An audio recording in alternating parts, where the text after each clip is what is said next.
안녕하세요, 여러분. 어쩌다가 제가 여기에 사연을 보내게 될 정도로 큰일을 겪게 되었는지 모르겠네요. 여러분도 다들 자식이 있으신가요? 참, 인생을 아무리 잘 살아도 자식 농사는 어떻게 될지 모른다던데 그 말이 딱 맞나 봅니다.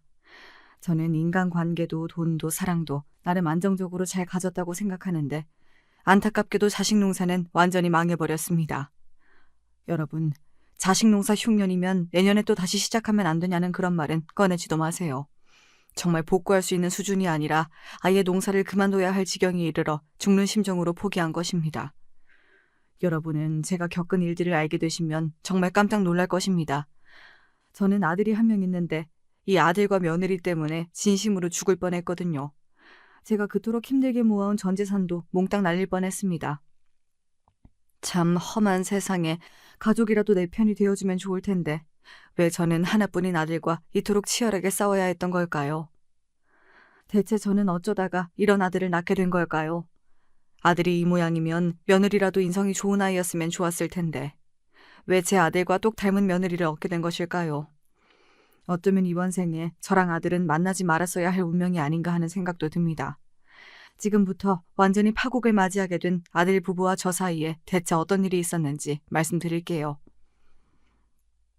먼저 저는 젊었을 때부터 정말 성실하게 일하며 재산을 차곡차곡 모았습니다.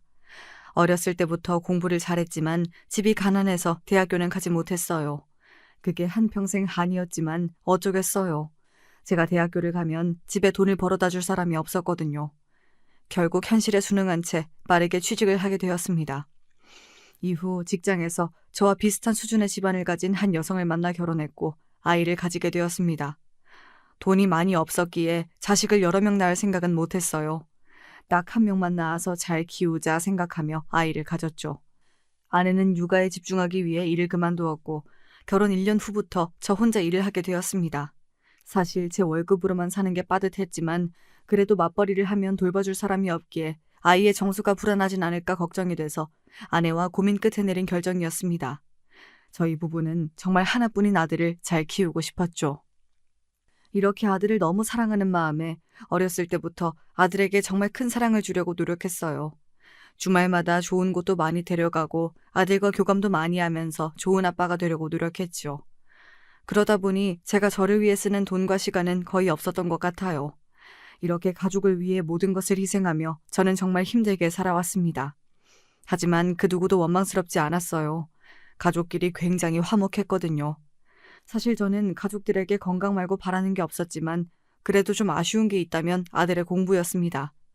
평균이 아니라 늘 꼴찌였어요. 결국 대학도 못 갔습니다. 차라리 기술을 배워 빨리 취직하기를 바랬는데 20대 중반까지 취직은 하지 않고 가끔 용돈이 떨어지면 일용직 알바를 하더군요. 그래도 30 안에는 취직하겠지 생각을 하고 있었는데 어느 날 아들이 예상치 못한 상황을 만들었습니다. 취직 그 다음 단계를 먼저 해버리더군요. 바로 결혼할 며느리를 데려온 것입니다. 참 취직도 안 하고 결혼 자금도 없는 상태에서 며느리를 먼저 맞이하게 될 줄은 몰랐어요.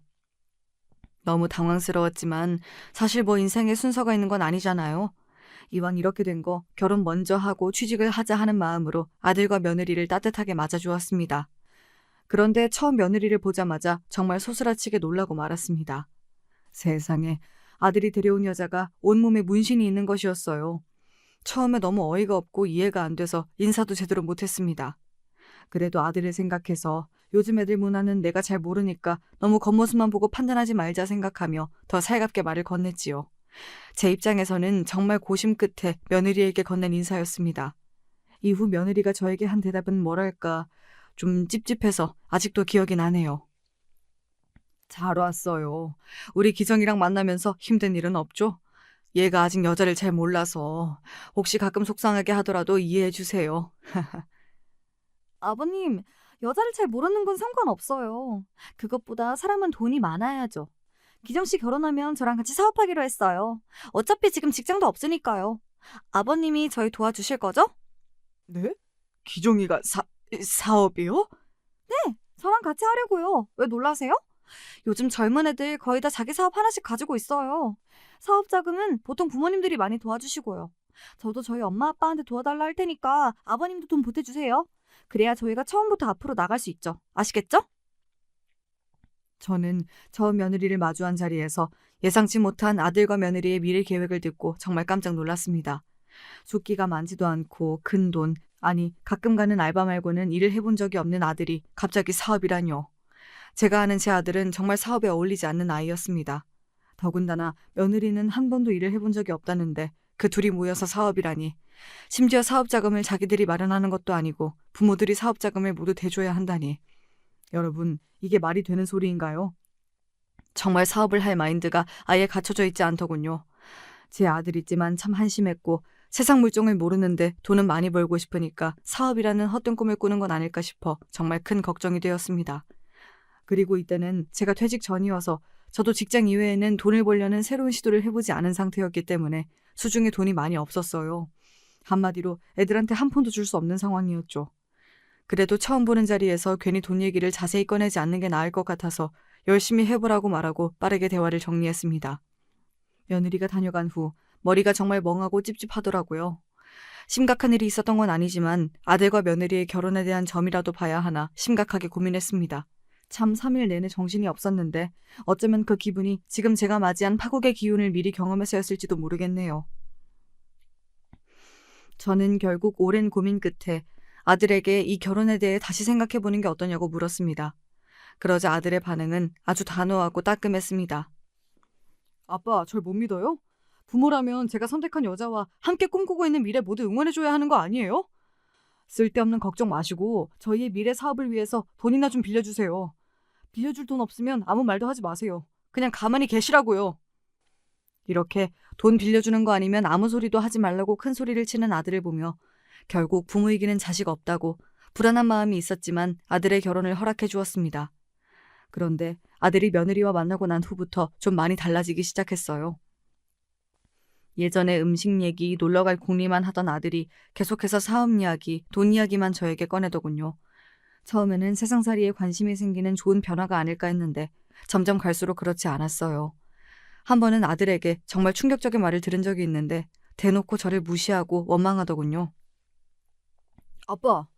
아빠는 왜 평범한 직장을 가지셨어요? 돈이 있어야 제가 하고 싶은 것도 할 텐데 아빠한테는 돈 빌려달라고도 못하겠잖아요. 뭘 가진 게 있어야지. 요즘은 내가 성공하는 것보다 부모 잘 만나는 게 더 낫다는데 난 이미 글렀어. 아유, 그러게 젊었을 때 좀 열심히 사셨어야죠. 이렇게 제 가슴을 후벼 파는 말들을 참 많이 하더군요. 말투도 굉장히 날카로워졌습니다. 아들의 이런 말에 너무 충격을 받아서 저는 화도 못 내고 혼도 못 냈어요. 너무 화목하던 부자 관계가 이렇게 파국을 맞이할 줄 알았다면 저때 제대로 혼이라도 낼 걸 참 후회가 되네요. 사실 아들 말대로 저는 부자가 아니었지만 평범한 직장을 다녔고 남부럽지 않게 아들에게 많은 사랑을 주었다고 늘 생각하고 있었어요. 아들이 다니고 싶은 학원도 늘 다니게 해주었고 대학교 학비도 내주었고 여행 비용 등 아들이 사는데 필요한 비용은 다 내주었습니다. 여러분, 이 정도면 제가 부모로서 해야 될 기본적인 것들은 다 해준 거 아닌가요? 그런데도 저를 이렇게 원망한다면 아들은 대체 뭘 더 바라는 걸까요? 재벌 2세로 태어나길 바랬던 건지 참 지금 생각해도 철이 없네요. 아들한테 부모로서 제대로 인정받지 못하는 것도 서러운데 아들은 또 더 충격적인 이야기를 꺼냈습니다. 저에게 자신도 며느리처럼 문신을 온몸에 하겠다고 난리를 쳤습니다. 제가 그럴 거면 집을 나가라고 하자 정말로 짐을 싸더군요. 차라리 10대 때 이러면 모를까. 곧 있으면 결혼하고 아이도 생길 텐데 온몸에 문신이라뇨. 여러분, 아무리 세대가 바뀌었다고 해도 여러분 자식이 20대 중반에 온몸에 문신을 한다고 하면 안 말릴 수 있나요? 참, 20대 중반의 아들이 사춘기 때의 아들보다 훨씬 버겁게 느껴지는 날들의 연속이었답니다. 그렇게 아들과는 냉랭한 사이를 유지하고 있었고 다행인지 불행인지 아들은 며느리랑은 뜨거운 사랑을 계속 유지하고 있는 듯 했어요. 결국 결혼식을 1년 후에 하기로 했죠. 언젠가부터는 아들의 결혼식이 기다려졌어요. 차라리 아들이 며느리랑 살면서 제 눈앞에 안 보이는 게 부자 관계에도 더 낫겠다는 생각이 들었거든요. 그렇게 아들의 결혼식만 기다리고 있는데 아주 예상치 못한 일이 일어났습니다. 어느 날 아들이 아주 급하게 전화가 오더군요. 아빠, 결혼식 3개월 안으로 바로 해야 할 것 같아요. 큰일이네. 식장 다 취소하고 또 다시 알아봐야 되겠는데요. 그리고 지금 집도 구해야 돼요. 저랑 예진이가 당장 살 집이요. 갑자기 그게 무슨 말이야? 결혼식은 1년 후에 진행하기로 했고 그 이후에 너희 같이 사는 거잖아. 근데 3개월 후에 무슨 결혼식을 해? 아빠, 예진이가 글쎄 임신을 했대요. 4개월 안으로 애가 나온다는데요? 그러니까 결혼식도 3개월 안으로 바로 해야 되고 집은 구해지는 대로 빨리 같이 살려고요. 아, 맞다. 저희 아직 돈이 부족한데 아빠 돈 좀 빌려주시면 안 돼요? 네, 그렇습니다. 여러분이 예상하신 대로 아이들은 속도 위반을 한 것이었어요. 심지어 아이를 가진 지 6개월 동안 전혀 몰랐던 것입니다. 안 그래도 직장도 없이 결혼 준비가 안 된 애들인데 아이까지 찾아오다니. 어쩌면 너무 축하받아야 할 하늘이 내린 선물이었지만 또 한편으로는 왜 하필 지금 타이밍일까? 정말 아들 부부가 어찌 되려고 그러나 끝없이 걱정이 생기더군요. 정말 아들내가 아이가 생겼다고 하니 저도 더 책임감이 생겼습니다. 나까지 정신 차리지 않으면 아무것도 모르는 이 어린아이까지 고생하겠구나 싶었거든요. 결국 저는 무리하게 대출을 받아 겨우 아들 부부의 집과 결혼식 비용을 마련해 주었고 그렇게 1년 후에 진행하기로 한 결혼식이 3개월 후에 속전속결로 진행되었습니다. 이후 아들 부부는 정신없이 결혼식을 치르고 아이도 잘 낳고 취직은 안 했지만 알바 그리고 제가 준 용돈 플러스 정부 지원금을 통해서 제가 마련해준 집에서 나름 잘 살고 있는 듯 했어요. 하지만 또 다른 정말 큰 문제가 생겨버렸습니다. 바로 제 건강이 정말 말도 안 되게 나빠졌다는 것이었죠. 사실 아이들에게 이야기는 안 했지만 애들 집이랑 결혼으로 생긴 대출금이 있었거든요. 저는 이걸 빠르게 갚기 위해 아무도 몰래 투잡을 뛰고 있었습니다. 회사를 마치고 그리고 주말마다 힘들게 대리운전을 했죠. 바쁘니까 당연히 밥도 제대로 못 먹었고 잠도 제대로 못 잤어요. 그러다 보니 온몸에 무리가 왔는지 쓰러지는 날들이 꽤 많이 생기더군요. 그리고 예전부터 알았던 골다공증도 더 악화되기 시작했죠. 참 그때 생각하면 악순환의 반복이었던 것 같아요. 더 많은 일을 하고 더 많이 아프고 많은 병원비가 나가는 힘겨운 악순환. 결국 저는 이러다가 정말 쓰러지겠다는 생각이 들어 대리운전을 그만두게 되었고 제가 정말 끝까지 보류하고 싶었던 마지막 방법을 사용하고 말았습니다. 사실 저에겐 정말 소위 말하는 고향 친구, 불알 친구 같은 아주 오래되어 각별한 친구가 한 명 있었어요. 그 친구는 어렸을 때부터 부모님이 부자여서 형편이 여유로웠기 때문에 제가 친구한테 제 건강 사정을 말하고 돈을 빌리게 되었습니다. 너무 고맙고 미안한 마음에 제가 건강 회복한 후에 빠르게 돈을 벌어서 갚겠다고 했는데 그때 친구가 저에게 정말 현실적인 조언을 해주더군요. 뼈를 맞은 것 같았습니다. 돈은 천천히 갚아도 되고 힘들면 안 갚아도 돼. 우리가 뭐 한 해 두 해 친구냐. 근데 돈이 많이 필요하면 무작정 일을 더 늘리지 말고 공부를 해서 투자를 좀 해보는 거 어때? 어차피 이번 연도 이후에 너 퇴직하면 따로 할 것도 없잖아. 부동산 자격증을 따서 공인중개사를 하면서 땅, 집 보는 눈 좀 키우고 땅값 오를 만한 곳에 투자를 해봐. 너도 알다시피 우리 부모님이 평범한 직장인이었다가 이렇게 건물주 될 수 있었던 이유가 결국 주식이랑 부동산 투자였잖아. 친구의 이 한마디가 제 삶을 통두리째 바꿨습니다. 저는 일을 늘리는 것이 아니라 투자를 해야겠다는 큰 결심을 했고 정말 열심히 공부를 해서 퇴직 후 부동산 투자로 크게 돈을 벌게 되었습니다.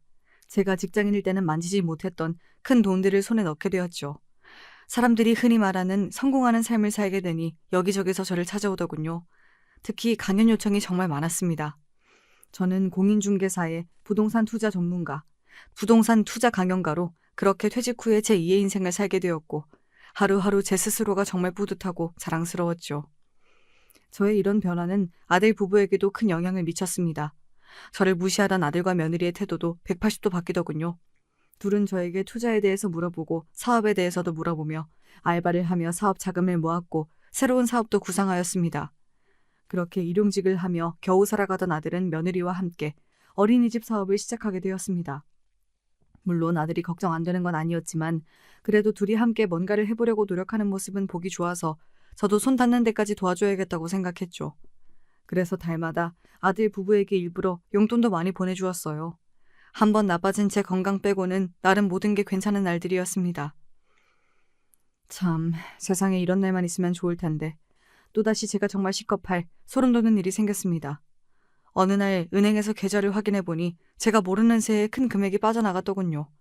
이게 대체 어떻게 된 것일까 경찰에 신고를 하려고 하는데 문득 예전에 아들이 했던 말이 떠올라서 손을 부르르 떨었습니다. 아버지는 돈 몇천 원 없어져도 큰 타격 없으시죠? 저희는 진짜 지금 시작한 어린이집 사업 때문에 10만 원, 아니 만 원짜리도 아끼고 있는데 아버지는 참 좋으시겠어요. 그러니까 몇천 원 혹시 없어져도 괜히 스트레스 받지 마시고 그냥 액땜했다 하고 넘어가세요. 아시겠죠? 아들이 이 말을 꺼냈을 때는 사실 무슨 이야기를 하는 건지 정확히 모르겠고 그냥 제가 성공해서 부럽기도 하고 저를 띄워주려고 이런 말을 하는 건가 생각했었어요. 또 오랜만에 맛있는 것도 사들고 왔길래 아들이 이제 아들을 키우다 보니 철이 들었나 했었는데 다시 떠올려 보니 저때 아들네가 저 몰래 제 이름으로 대출을 받아서 그 돈을 모두 가져간 것 같더군요. 그 후로 양심에 찔려서 뭐라도 사온 것 같네요. 참, 제가 낳은 자식이지만 아들이 원망스러웠습니다. 여러분이 혹시 아들네가 한 짓이 아닐 수도 있냐고 물으실 수도 있어서 정말 쪽팔리지만 있었던 일을 더 자세히 말씀드릴게요. 사실 그동안 아들이 돈을 빌려달라고 전화가 여러 번 왔었고 제 통장을 들고 가서 비밀번호도 물어보고 돈도 가끔 빼갔었습니다. 그래서 지금까지 제 통장 비밀번호를 아는 사람도 아들밖에 없었어요. 저때 돈 빌린 후에 또 빌려달라 해서 제가 화를 냈더니 그때 삐져서 전화를 끊어버렸었는데 갑자기 얼마 후에 돈을 구했다는 거예요. 저는 그때 갑자기 생긴 돈이 저한테서 빠져나간 저 돈이 아닐까 생각합니다. 왜 몰랐냐고 하실 수도 있는데 저도 돈이 빠져나가면 알림이 오는 걸 분명 신청해 놨거든요. 근데 아들이 안 들키려고 전부 없애버린 것 같네요. 에휴. 이렇게 전후 상황만 봐도 그렇고 직감으로도 100% 아들의 짓이 맞다는 걸 저는 느낄 수 있어요. 참 씁쓸하죠? 저에게 혼이 나더라도 제 허락을 받고 돈을 빌렸어야지. 왜 저 몰래 이런 짓을 했을까요? 몇천이 누구 집 강아지 이름도 아니고 제가 아무리 자산이 많아도 얼마나 아깝고 뼈아픈 돈인데 저는 이 일을 어떻게 아들과 얘기할까 하다가 그래도 아들이 좀 더 형편이 괜찮아지면 사과하면서 갚지 않을까 기대를 하고 있었기에 아무 말 없이 넘어갔습니다. 지금 생각하면 이때 제가 호구였죠. 이때쯤 아들 문제로 스트레스를 너무 받기도 했고 원래도 건강이 계속 안 좋았어서 보험을 하나 더 들어야 하나 고민하고 있었습니다. 그러다가 너무 몸이 힘들어 병원에 갔는데 정말 생각지도 못한 충격적인 이야기를 들었습니다. 제가 병원비 수납을 하려고 하자 간호사가 병원비가 생각보다 많이 나와서 혹시 보험 처리할 거냐고 묻더군요. 딱 맞는 보험을 아직 들어놓지 않았던 걸로 기억은 하는데 혹시 몰라서 카톡을 좀 더 찾아봤거든요. 그랬더니 제가 몰랐던 보험이 하나 있었습니다. 며칠 전 온 알림이었어요. 사실 며칠간 강의 준비 때문에 너무 바빠서 이 톡을 광고 아니면 옛날에 들어놓은 보험 알림인 건 줄 알고 넘겼었는데 지금 보니까 완전히 새로운 것이었어요. 진짜 혹시나 해서 이 보험으로 처리할 거라고 했는데 간호사도 된다고 하더군요. 저를 챙겨준 꼴이 됐지만 이용당한 것 같기도 해서 기분이 묘했습니다. 제가 아무리 생각해도 이 보험을 든 기억이 없었기에 병원을 나오자마자 보험사에 전화해서 물어봤어요. 그리고 정말 충격적인 사실을 알게 됐습니다. 보험에 가입한 사람은 아들이었어요. 저인 척 연기를 해서 보험사 직원들을 속이고 제 동의 없이 저 몰래 보험을 가입한 것이었습니다. 이후 집에 도착해서 겨우 화가 난 마음을 가라앉히고 보험 관련 카톡들을 다시 봤는데 제 명의로 여러 가지 보험이 가입되어 있더군요. 정말 소름이 돋았던 게 사실 얼마 전에 아들이 제 집에서 제 폰을 들고 간 적이 있었어요. 특별한 이유는 없고 자기 폰인 줄 알고 모르고 들고 갔다고 했어요. 그때 아들이 어린이집 일로 출장을 가야 돼서 다시 집에 못 간다고 며칠 후에 준다길래 별 의심 없이 알겠다고 했었는데 지금 생각해보니 제 폰을 보험 가입하면서 인증할 때 사용하려고 그랬던 것 같아요. 여러분, 아들이 제 동의 없이 여러 가지 보험에 가입한 건 요즘 제가 몸이 안 좋아서 병원을 자주 갔더니 제 건강이 걱정돼서였을까요? 아니면 제가 몸이 안 좋아서 얼마 못 살 것 같으니 보험금을 타먹기 위해서였을까요? 아들에게 당장 전화해서 물어보고 싶었지만 솔직히 겁이 나서 못 물어봤습니다. 이후 저는 모든 보험을 취소했습니다. 그러자 아들에게 바로 전화가 오더군요. 아빠, 혹시 무슨 일 있으셨어요? 갑자기 새로운 걸 알게 된 건 없으시고요? 네가 나 몰래 들어놓은 보험 말하는 거냐? 필요 없어서 다 취소했다. 너 이게 뭐 하는 짓이니? 나 몰래 뒤에서 뭔 짓을 하고 다니는 거야? 내가 죽으면 돈 타먹으려고 이런 짓 했냐? 아이씨, 카톡 알림 취소하는 걸 깜빡해서 망했네. 아니, 아빠, 그게 아니라 어쨌든 아빠 아프면 돈 많이 드니까 그 돈을 제가 낼 순 없잖아요. 그렇다고 아버지 재산에서 까먹으면 저는 나중에 남는 것도 없고 사실 사람이 가는 날은 한 해만 아는 거니까 혹시라도 아버지가 일찍 돌아가시면 돈이라도 저희가 받는 게 낫잖아요. 그래서 돈 주실 거예요, 말 거예요? 저는 아들의 이 말에 충격을 받아서 그대로 전화를 종료하고 아들 부부를 위해서 늘 주던 용돈도 끊어버렸고 아들의 만류에도 아들이 몰래 든 보험을 전부 취소했습니다. 아무리 가족이라도 저에게 사과도 안 할 줄은 몰랐네요. 며칠이 지나자 아들이 잘못했다고 말하더군요. 솔직히 단 하나의 진심도 느껴지지 않아서 저는 결국 아들에게 태어나서 거의 처음으로 크게 화를 내고 말았습니다. 내가 그동안 널 오냐오냐 키웠어. 내가 너희 부부한테는 내가 돈줄로 보이니? 돈을 계속 받아갈 거였으면 최소한 부모 자식, 아니 가족 간의 신뢰는 깨뜨리지 말았어야지. 어떻게 나 몰래 내 보험을 맘대로 들어? 너 다시는 나 찾아오지 말고 돈 얘기 꺼내지도 마. 이런 반응을 처음 경험해봐서 그런지 아들이 정말 깜짝 놀라더군요. 말을 더듬으며 알았다고 하고 아들은 전화를 끊어버렸습니다. 이후 한 달 후에 정말 용돈을 보내지 않았는데 갑자기 예상치 못한 사람이 몇 통이나 전화가 오더군요. 바로 며느리였습니다. 참 명절에도 전화 한 통 없더니 갑자기 저에게 전화 와서 하는 말은 정말 가관이었습니다. 아버님, 진짜 저희 용돈 끊으신 거예요? 와, 아버님, 이제 하나뿐인 손자 안 보고 싶으세요? 손자 보고 싶으면 당장 용돈 보내주세요. 저희가 살아야 애기도 살죠. 뭐? 너 내가 늘 돈 보내주고 뭔 짓을 다 하든 넘어가니까 내가 호구로 보이니? 나는 더 이상 너희에게 돈 못 줘. 용돈 받고 싶으면 가족 돌이나 제대로 하던가. 나한테 전화도 안 하고 찾아오지도 않고 돈만 받아가고 거짓말이나 치면서 날 속이는 애들한테는 이제 한 푼도 못 준다. 사실 며느리의 협박 같은 막말에 너무 화가 나서 저도 태어나서 처음으로 며느리에게 화를 냈습니다. 며느리에게 저 말을 하면서도 마음이 너무 아팠지만 이렇게 안 하면 계속해서 제 돈으로 저 몰래 아들과 며느리가 사고를 칠 것 같아서 따끔하게 말했습니다. 며느리는 사과를 하지 않았고 오히려 화를 내며 전화를 끊었어요. 그러면 제가 더 예전처럼 꼬리를 내리고 돈을 보내줄 줄 알았나 본데 저도 뒤에서 몰래 든 보험이 너무 괘씸해서 이번엔 그냥 넘어가지 않았습니다. 이후에도 제가 몇 달 동안 용돈을 보내지 않고 통장 비밀번호를 다 바꿔버리자 아들 부부가 심각성을 깨달았는지 안 하던 행동을 하기 시작하더군요. 생각해보면 보통 부모들이 자식들에게 받는 대우였죠. 과연 둘이 어떻게 달라졌을까요? 먼저 평소 제 건강을 단 한 번도 신경 쓰지 않던 아들 부부가 갑자기 제 건강을 심각하게 염려하기 시작했습니다. 아버님, 이번에 병원 검사 결과는 괜찮으신가요? 혹시 모르니 저희가 직접 병원에 모셔다 드릴게요. 그리고 혹시 결과 안 좋으셔도 저희가 옆에 같이 있어 드릴 테니까 절대 걱정하지 마시고요. 처음에는 며느리의 이런 태도가 적응이 안 되었습니다. 저를 병원에 데리고 간 것도 처음이고 제가 늘 몸이 안 좋은 걸 알면서도 건강에 대해서 단 한 번도 물어본 적이 없었거든요. 이후 이번에 제 건강 검진 결과가 안 좋게 나오자 며느리가 저를 위로하는 걸 넘어서 저한테 꼭 필요한 물건을 사들고 왔습니다. 비싼 건강식품이었어요. 그리고 이걸 주면서 둘은 제가 한 번도 생각해보지 않은 말들을 꺼냈습니다. 아버님, 이거 드시면 건강에 좋대요. 곧 팔순이신데 팔순잔치도 이렇게 건강하게 맞이하셔야죠, 아버님. 이번 잔치는 저희가 다 알아서 준비할게요. 아버님은 편하게 계시기만 하세요. 아빠, 그동안 제가 속 많이 썩였잖아요. 그러니까 이번 팔순잔치 비용은 저희가 다 알아서 할 테니까 걱정 마세요.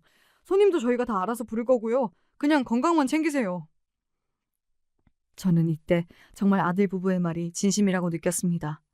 팔순잔치는 엄두가 안 나서 단 한 번도 생각하지 못했는데 잔치 계획이랑 재정 문제까지 아들 부부가 적극적으로 먼저 말을 꺼내며 나서주어서 너무 고마웠죠. 이후에도 자주 저희 집에 방문해 제 건강을 챙겨주었습니다. 결국 저는 아들 부부를 위해 옛날보다 더 많은 용돈을 보내주게 되었죠. 그냥 제 사연을 보시는 분들은 갑자기 사람이 변하는 게 이상하지 않냐, 딱 봐도 용돈 끊기니까 연기하는 거 아니냐 말하실 수도 있는데 막상 제 나이가 되면 이렇게 살갑게 대해주는 사람들을 가족이 아니더라도 절대 못 부리실 거예요. 사실 평소에 많이 외롭거든요. 오늘 하루가 미래를 계획하기보다 과거를 회상하는 데 더 집중되어 있고 남은 사람만큼 떠난 사람이 많을 나이니까요. 그리고 제가 아들 결혼 전에 아내와 사별을 했어요. 그래서 누군가가 저를 이렇게 따뜻하게 챙겨주는 게 정말 오랜만이었죠. 물론 아들과 며느리가 늘 제 속을 썩였지만 조금만 저에게 따뜻하게 해주니 마음이 열려버리더라고요. 그리고 늘 속으로는 며느리와 아들과 정말 더 가까워졌으면 좋겠다 마음을 가지고 있었습니다. 그리고 팔순잔치 전까지 약 몇 개월이 정말 제 인생에서 행복했던 기억이었어요. 당시엔 너무 행복했는데 둘의 의도를 알고 파국을 맞이한 지금은 떠올리면 마음이 너무 아린 그런 안타까운 기억들이네요. 근데 제가 아들 부부와 파국을 맞이했음에도 불구하고 팔순잔치를 이렇게 행복하게 떠올릴 수 있는 건 그만큼 아들 부부가 철저하게 제 마음을 얻어냈기 때문이 아닐까 싶어요. 정말 팔순잔치를 준비하는 과정과 그 당일날 손님이 왔을 때에는 그 어떤 자식들도 부럽지 않을 만큼 완벽했던 날들이었죠. 아버님, 저희 또 왔어요. 아버님께서 좋아하시는 음식이 뭐였죠? 이번 팔순잔치에 아버님이 좋아하시는 음식으로 가득 채워드릴게요. 아빠, 인맥이 워낙 넓으셔서 누굴 부를까 고민 중이에요. 이번 잔치는 가족분들만 아니라 아빠를 존경하는 지인분들까지 모셔서 정말 뜻깊게 준비하려고 해요.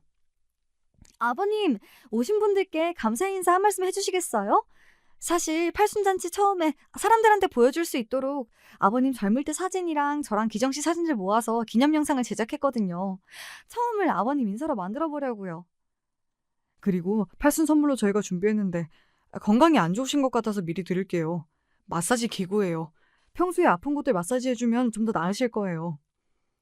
여러분, 아들과 며느리의 정성이 대단하지 않나요? 단 한 번뿐인 팔순잔치를 준비하기 위해 계속해서 제 취향을 물어보며 정말 온 정성을 다 쏟더군요. 전 이때 아들 부부가 돈이 끊기면서 제 마음을 이해하게 되어 철이 들었다고 생각했습니다. 그리고 앞으로 둘이 더 나은 미래를 나아갈 수 있도록 팔순잔치 후 제 재산을 전부 맡겨야겠다고 생각했죠. 이후 제 팔순잔치 당일날 아들과 며느리의 노력으로 정말 성대하게 잔치가 열렸습니다. 제가 퇴직 후 부동산 투자 전문가로 활약했기 때문에 투자자와 비즈니스 파트너, 제 강연을 들은 젊은이들 등 많은 사람들이 모였습니다. 사실 저는 부담스러울까봐 팔순잔치에 초대한 적이 없는데 아들이 일일이 다 초대장을 돌렸더군요. 저는 아들이 몸이 불편한 제가 오랜만에 많은 사람들을 만날 수 있도록 도와준 것 같아서 정말 고마웠습니다. 아들 부부와 며느리에게 고마운 건 이뿐만이 아니었어요. 팔순잔치 당일 친척들과 지인들 앞에서 제 칭찬을 하며 저를 정말 극진히 모시더군요. 그 덕분에 많은 사람들이 저에게 며느리랑 아들을 잘 뒀다고 칭찬을 해주었습니다. 선생님, 저도 선생님처럼 살아야겠어요. 아드님이랑 며느님이 너무 싹싹하고 선생님을 위하는 마음이 엄청나더라고요. 예전엔 아드님이 돈 때문에 속썩인다고 힘들어하시더니 정말 다행이에요. 그리고 제가 살짝 봤는데 둘 다 문신을 싹 지웠더라고요. 엄마 아빠가 되더니 아드님이랑 며느님 두 분 다 진짜 철이 들었나 봐요. 선생님, 정말 자식 농사 잘 지으셨네요. 제가 가본 팔순잔치 중에서 최고예요. 아드님이랑 며느님이 애쓰신 게 보인다 보여. 정말 좋으시겠어요. 저는 지인들이 아들이랑 며느리 칭찬하는 것을 듣고 감사하다는 마음보다는 사실 정말 어색했습니다. 최근엔 아들과 며느리가 정말 저에게 잘했어서 모든 행동이 칭찬받을만 하지만 예전에 했던 행동으로 봐서는 무슨 꿍꿍이가 또 있을 수도 있었거든요. 제가 이 말을 듣고 멋쩍게 웃고 있으니까 자기 얘기인 걸 아는지 모르는지 그 순간 예상치 못한 일이 일어났어요. 며느리가 갑자기 마이크를 잡고 온 손님들을 향해서 정말 뜬금없는 말을 하더군요. 갑자기 분위기가 다른 음악이 나오면서 며느리가 감사의 편지를 낭독하기 시작했습니다. 아버님 덕분에 저희가 이렇게 행복하게 살고 있어요. 앞으로도 오래오래 저희 곁에 있어주세요. 그리고 여러분, 오늘 행복하시죠? 저희가 아버님 위해서 정말 열심히 준비했어요. 모든 분들한테 이 잔치가 평생 기억에 남으셨으면 좋겠어요. 진짜 저희 아버님이 이렇게 건강하게 팔순을 맞이하시니 얼마나 다행인지 몰라요. 앞으로도 옆에서 저희가 아버님 잘 보살펴드리겠습니다. 아버님, 그동안 저희가 잘못했던 행동들 다 만회하고 이제 행복만 드릴게요. 여러분도 와주셔서 감사합니다. 며느리의 이 말이 끝나자마자 사람들의 반응은 아주 뜨거웠습니다. 모두 감동받은 얼굴로 환호를 하고 눈시울을 붉히는 사람도 있더군요. 사실 그 순간에는 저도 눈물이 날 정도로 감동을 받았습니다. 나를 위해서 이렇게까지 해주는 사람이 있다니. 어떤 진심이 숨겨져 있든 알고 싶지 않을 정도로 그 순간은 행복했어요. 제가 감동한 그 사이 정말 충격적인 장면이 눈앞에 펼쳐졌습니다. 아무도 예상하지 못했어서 저는 아무 말도 못하고 입을 틀어막고 있었고 사람들도 모두 눈이 커져서 제일 앞에 있는 그 한 사람만 바라보고 있었습니다. 여러분, 대체 무슨 일이 일어난 걸까요? 참 고맙게도 아들과 며느리가 서프라이즈 이벤트를 준비한 것이었습니다. 제가 가장 좋아하는 트로트 가수를 불렀더군요. 죽기 전에 꼭 한번 콘서트를 가서 실물을 보고 싶다고 생각한 가수였는데 제 눈앞에서 제 이름을 부르며 축하한다고 얘기해주고 직접 노래를 불러주니 너무 감격스러워서 눈물이 나오더군요. 며느리는 그 순간을 놓치지 않고 관객들을 향해 감동의 말을 전했습니다. 여러분, 다들 놀라셨죠? 아버님이 지금 눈물을 흘리실 정도로 감동받으셨나 봐요. 여러분, 저희가 오늘을 위해 그동안 정말 열심히 돈 벌고 일했습니다. 앞에 계신 분 누군지 다들 아시죠? 한 번 부를 때 수천 이상을 들여야 하는 아주 유명한 가수분이잖아요. 하지만 아버님이 즐거우셨으니 저희는 전혀 돈이 아깝지가 않아요. 여러분도 모든 걱정 다 잊고 저희 아버님 팔순 다시 한번 축하해 주시고 이 순간을 함께 즐겨주세요. 이렇게 며느리의 깜짝 인사와 함께 20분간 제가 가장 좋아하는 가수의 라이브 공연이 진행되었습니다. 저는 잔치가 끝나고 나서도 여운이 가시지 않을 정도로 너무 충격이 컸어요.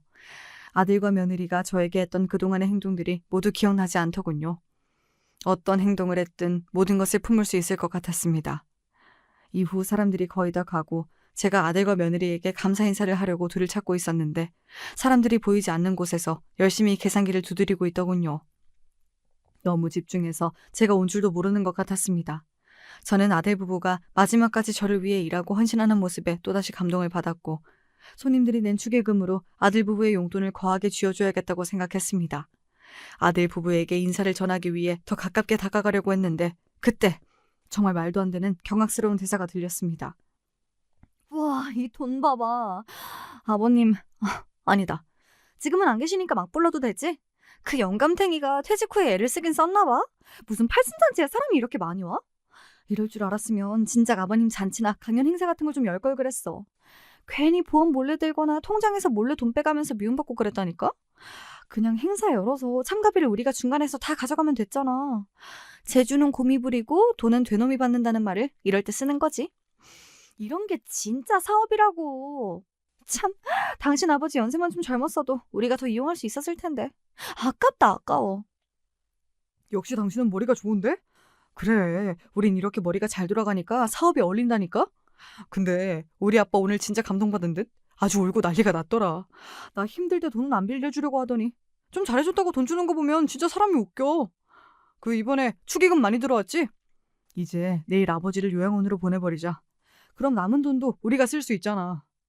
그럴까? 영감탱이로 돈 더 벌 수 있을 것 같은데.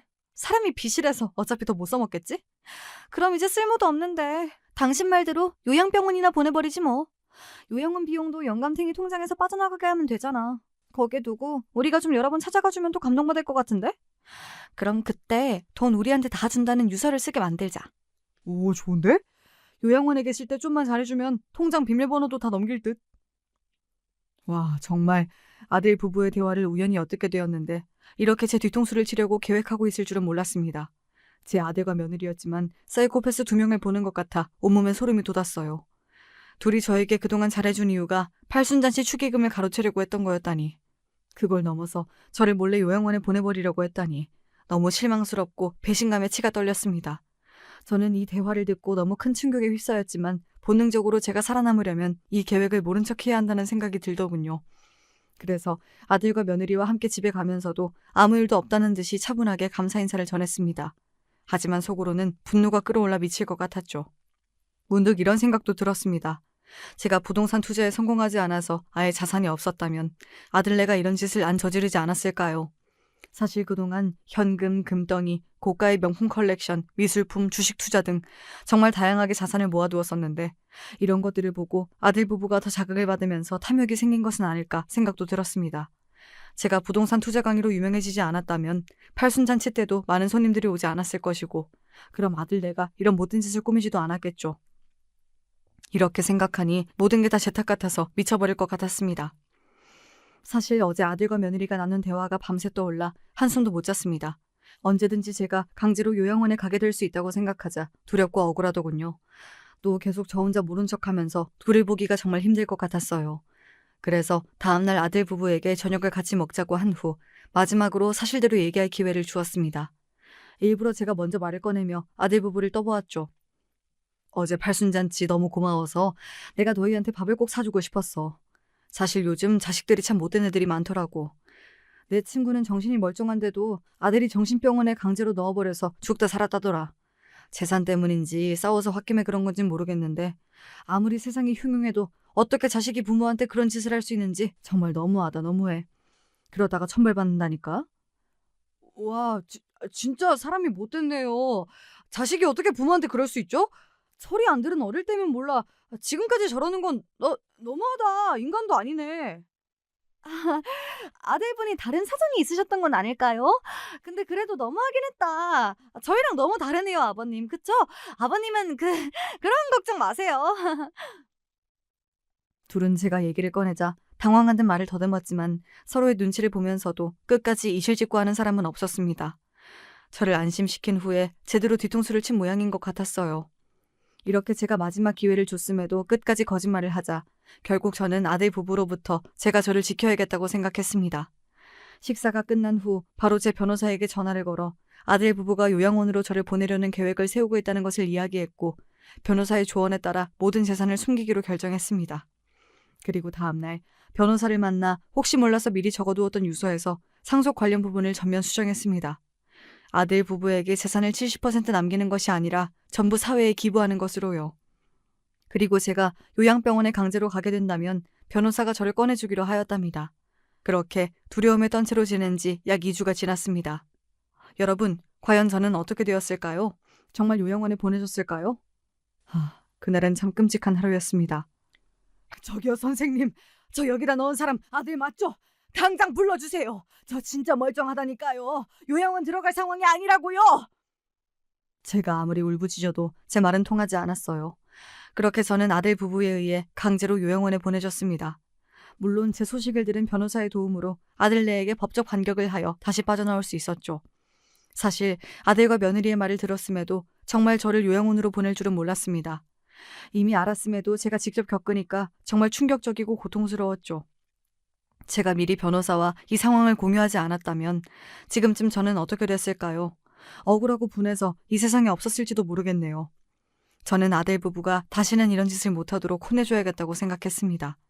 그래서 성년 후견 신청과 의료 소견을 모두 무효화시켜 요양원을 나온 후 아들 부부의 계획을 법적 증거로 모아두고 요양원에 있을 동안 둘이 빼돌렸던 제 남은 재산도 다시 되찾았습니다. 그렇게 모든 일이 마무리된 줄 알았는데 아들 부부의 파렴치한 계획은 이게 끝이 아니었습니다. 먼저 요양원에 있던 저를 데리러 온 건 저와 인간 대 인간으로 친해진 변호사님이었어요. 변호사와 함께 제 집에 가고 있는데 멀리서 아들 부부가 보였습니다. 참 무슨 낯짝으로 여기로 오나 싶었지만 마지막으로 보는 얼굴일 수도 있겠다는 생각에 화라도 내려고 둘을 향해 달려갔습니다. 변호사님께서는 잠시 여기서 기다려달라고 했죠. 저를 마주친 둘은 상상 이상으로 뻔뻔했습니다. 아버님? 요양원에서 벌써 오셨어요? 대체 어떻게 나오셨죠? 왜 그렇게 놀라니? 내가 죽을 때까지 요양원에 있어야 너네가 내 집도 마음대로 드나들고 재산도 마음대로 사용하는데 내가 참 눈치도 없이 빨리 나왔네. 그치? 야! 니네들이 이러고도 자식이고 며느리냐? 너네 내 팔순잔치 축의금 노리고 나 요양원 보내버리려던 거잖아. 아빠, 대체 그걸 어떻게... 아니다. 지금 많이 놀라셨죠? 너무 놀라서 헛소리를 하시는 것 같아요. 저희가 아빠를 평소에 얼마나 걱정하는데요. 그럼 말도 안 되는 소리 하지 마세요. 저희는 그냥 아버님이 걱정돼서 혼자 집에 둘 수가 없어서 고민 끝에 내린 결정이었거든요. 이 뻔뻔한 놈들, 끝까지 거짓말을 하네. 그리고 제가 속에 있던 말을 모두 털어내는 그 순간 정말 경악스러운 일이 일어났습니다. 살려줘! 선생님! 아빠, 괜찮으세요? 갑자기 제가 밑에 있는 계단으로 넘어졌고 너무 아파서 움직일 수조차 없게 된 것입니다. 이후 변호사가 구급차를 불렀고 저는 심각한 골절을 입고 병원을 가게 되었습니다. 병원에 가니까 조금만 운이 안 좋게 떨어졌다면 사망하셨을 수도 있다고 하더군요. 제가 죽을 수도 있었다고 하니 정말 온몸에 소름이 돋았습니다. 그리고 더 충격적인 건 저는 제 스스로 넘어진 것이 아니라는 것입니다. 놀라지 마세요, 여러분. 분명히 아들이 저를 밀었습니다. 제 생각에는 아들 부부가 마지막으로 제 사망보험금을 노리고 대화하는 척 저를 집안 계단으로 유도한 뒤 제가 발을 헛디딘 것처럼 보이게 만들고 저를 밀어버린 것 같았습니다. 아들은 분명 제가 죽길 바랬던 것이었어요. 저는 너무 충격이 컸지만 살기 위해 다시 정신을 차려야 했습니다. 아들은 이후 있었던 경찰 진술에서 제가 스스로 넘어졌다고 주장했습니다. 참 저까지 속을 정도로 연기를 잘하더군요. 하지만 곧 아들의 주장이 사실이 아니라는 것을 밝혀낼 수 있었죠. 제가 팔순잔치에서 아들과 며느리의 대화를 들은 후 어떤 상황이 생길지 몰라 이 행동까지 하게 되었기 때문입니다. 아니, 아빠 재산이 이렇게 없었나? 아님 설마 우리 계획 눈치채고 어디 빼돌린 건 아니겠지? 뭐야, 영감탱이 눈치가 왜 이렇게 빨라? 혹시라도 아버님 요양원에서 나오게 되면 이번엔 그냥 계단으로 밀어버리자. 그럼 보험금이라도 받을 수 있을 거 아니야. 좋아. 티 안 나게 아버지가 발을 헛디딘 것처럼 내가 계단으로 유인할게. 제가 집안 곳곳에 설치해둔 녹음기에 녹음된 둘의 대화였습니다. 참, 이게 인간이 할 수 있는 대화인지 모르겠습니다. 이건 그냥 살인미수 아닌가요? 제 아들이지만 정말 소름이 돋더군요. 저는 이 대화를 듣고 둘 다 마땅한 벌을 받지 않고 사회에 그냥 방생시켜서 안 된다고 생각했습니다. 여러분, 저한테 이런 짓을 했다는 건 다른 사람들한테도 이런 행동을 할 수 있는 거 아닌가요? 이런 생각을 하니까 갑자기 아들 부부가 운영하는 어린이집에 있던 아이들이 걱정되더군요. 저는 설마 하는 마음으로 어린이집 CCTV를 확인해 보았습니다. 그리고 정말 충격적인 장면을 목격했습니다. 선생님 아파요. 바닥으로 던지지 말아주세요. 아파요. 어린 아이가 두려움에 떨면서 아프다고 말하고 있는데도 둘은 아랑곳하지 않고 아이들에게 폭력을 행사하고 있었습니다. 마치 아이들을 스트레스 풀이용으로 이용하는 것 같았습니다. 저는 결국 아동보호기관에 아들 부부의 어린이집을 신고했고 이후 기관의 철저한 조사가 시작되자 어린이집의 평판이 크게 떨어지면서 소문이 나기 시작했습니다. 결국 부모들이 아들 부부한테 찾아와 화를 내며 한바탕 난리가 나게 되었죠. 미쳤네, 미쳤어. 애들이 뭔 죄가 있다고 화풀이를 해? 어? 너희 다시는 어린이집 할 생각 하지도 마. 내가 언젠간 우리 아들한테 너희가 했던 짓 그대로 갚아줄 거야. 알겠냐? 아이씨, 아빠 때문에 다 망쳤네. CCTV는 갑자기 왜 봐가지고 짜증나 죽겠네. 멀리서 지켜봤는데 아들 부부는 화가 난 부모들한테 사과도 없이 제 탓을 하고 있더군요. 이후 아들 부부는 저한테 전화가 왔습니다. 받자마자 소리를 지르더군요. 자식 인생 망치니까 좋으세요? 다쳤으면 병원에서 가만히 있을 것이지. 어린이집 CCTV는 왜 가져가냐고요?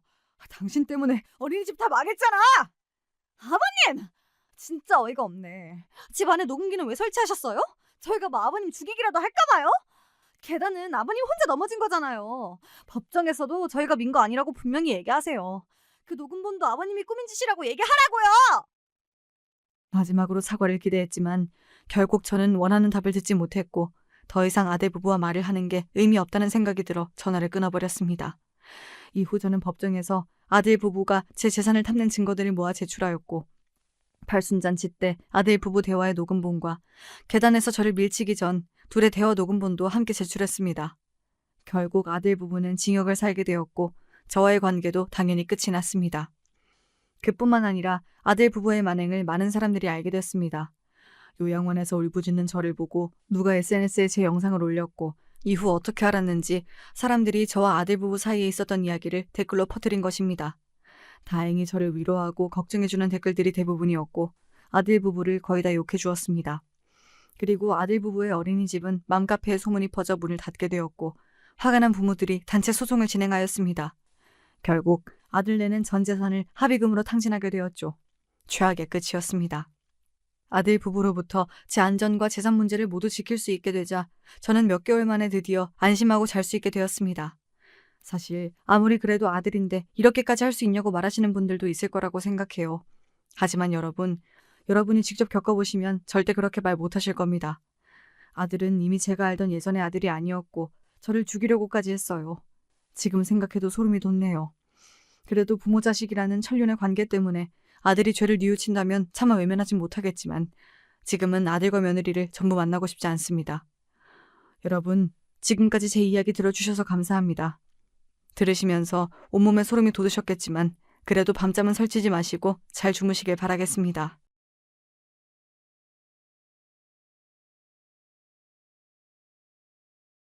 안녕하세요. 전 서울에 거주하고 있는 어느새 중년의 나이를 바라보는 여자입니다. 사람 나이가 40 정도가 되면 더 이상 세상의 유혹에 흔들리지 않게 된다 하여서 마흔을 불혹이라고 칭한다고 하잖아요. 여러분도 살아보니까 정말 그러시던가요? 전 개인적으로 살면 살수록 느끼는 건데 나이는 그저 숫자에 불과한 듯 싶습니다. 나이가 불혹이 됐다고 해서 제가 정신적으로 더 성숙해지고 유혹에 안 빠지는 사람이 된 건 아니더라고요. 저로 하여금 나이가 많다고 해서 정신적으로 꼭 성숙한 게 아니란 사실을 알려준 존재들이 있습니다. 나이를 대체 어디로 먹은 건지 아주 의심스러운 분들이었는데요. 이분들 이야기를 꺼내보려고 사연을 신청하게 됐어요. 그 이전에 제가 살아온 유년 시절의 이야기를 먼저 잠깐 꺼내볼 수 있을까요? 저희 집은 친할아버지, 친할머니 이렇게 조부모님을 모시고 살던 집이었어요. 그런데 친할아버지께서 심장마비로 돌아가셨고 공허함에 적적해 하시던 친할머니께선 얼마간 고모댁에 가서 지내기로 하셨어요. 멀리 사는 딸을 자주 못 보고 사셨던 친할머니셨으니까요. 고모댁으로 모셔다 드리려고 아버지께서 운전대를 잡으셨고요. 그리고 차에는 엄마, 친할머니 그리고 제 동생까지 있었습니다. 그리고 끔찍한 교통사고가 벌어졌어요. 그 사고로 아버지, 친할머니, 제 동생이 하늘나라로 떠났습니다. 비극이 휩쓸고 간 자리는 무척이나 쓸쓸하고 삭막했습니다. 비록 넉넉하진 않아도 식구들끼리 아웅다웅하며 잘 살았던 저희 가족은 비극이란 이름의 박살이란 채였죠.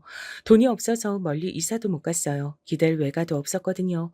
충격으로 정신이 반쯤 나가신 고모 역시도 형편이 원체 여유롭지 않으신 분이었습니다. 이제는 저와 친정 엄마 둘이서 알아서 역경을 딛고 살아가야 했던 거예요. 저희 집안을 커다랗게 덮쳤던 비극의 흔적은 엄마의 몸에도 고스란히 남아 있었습니다. 야, 저기 봐. 예진이네 엄마 오셨다. 진짜로 팔 모양이 신기하네.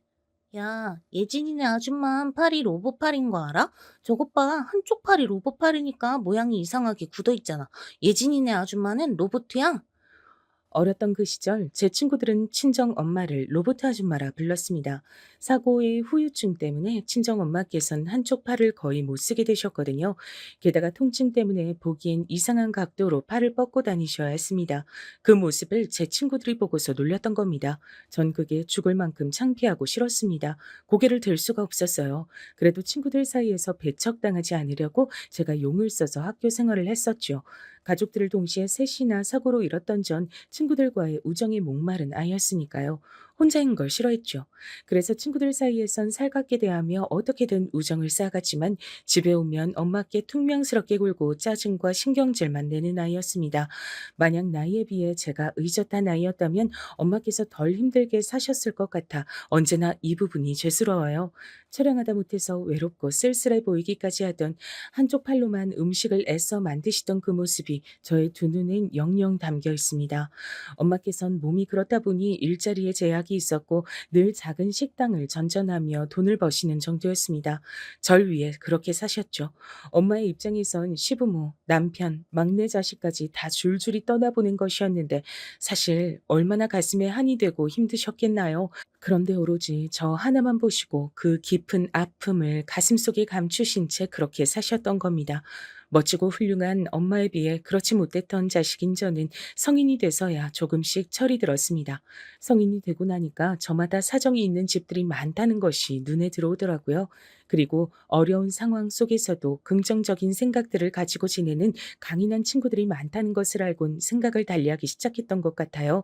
그동안은 친구들과 절 비교해가며 왜 나는 이런 환경에서 태어나서 어렵게 살까? 우리 집엔 왜 그런 비극이 닥쳤었을까? 이런 식으로 불평하기만 했었는데 이제는 공부 잘하고 성실한 자식을 둔 부모는 좋겠다. 근데 난 그런 자식이 아니구나. 이런 식의 생각도 처음으로 해보게 된 것이었죠.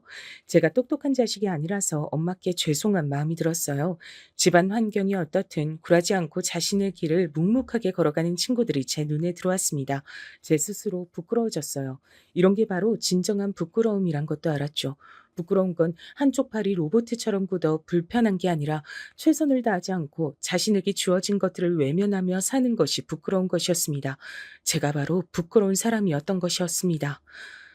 공부 좀 열심히 하고 살걸. 왜 난 이제 와서야 이런 후회를 할까? 저와 같이 고등학교를 나온 친구들 중에 명문대에 진학한 경우도 있었는데 전 기껏 전문대에 와 있었습니다. 전문대라도 분위기가 천차만별이었겠으나 당시에 그곳 재학생들 분위긴 대체로 먹고 마시고 죽자였습니다. 시도 때도 없이 술자를 가졌어요. 사실 전 제가 그런 분위기에 휘말리기 좋은 성격을 타고났다 생각했는데 마음을 다잡고 유혹에 넘어가지 않았던 건 엄마의 존재 덕분이었던 것 같습니다. 제가 성인이 되고 보니 더없이 엄마가 작아 보이더라고요. 제가 중학교에 입학할 때 넉넉한 사이즈로 맞췄던 교복은 성인이 됐을 때 다시 입어보니 팔 길이가 너무 짧아져 있었습니다. 제가 잘한 것이었죠. 자식이 그만큼 자라는 동안 엄만 더욱더 작아지셨고요. 내가 정신 바짝 차리지 않고 살면 나 자신뿐만 아니라 엄마도 이제 끝일지 몰라. 날이 갈수록 체력도 훅 떨어지고 계시잖아. 내가 잘해야지. 일부러 그렇게 다짐을 했던 건 지난날 너무나도 철이 없었던 유년 시절을 반성하는 차원이기도 했어요.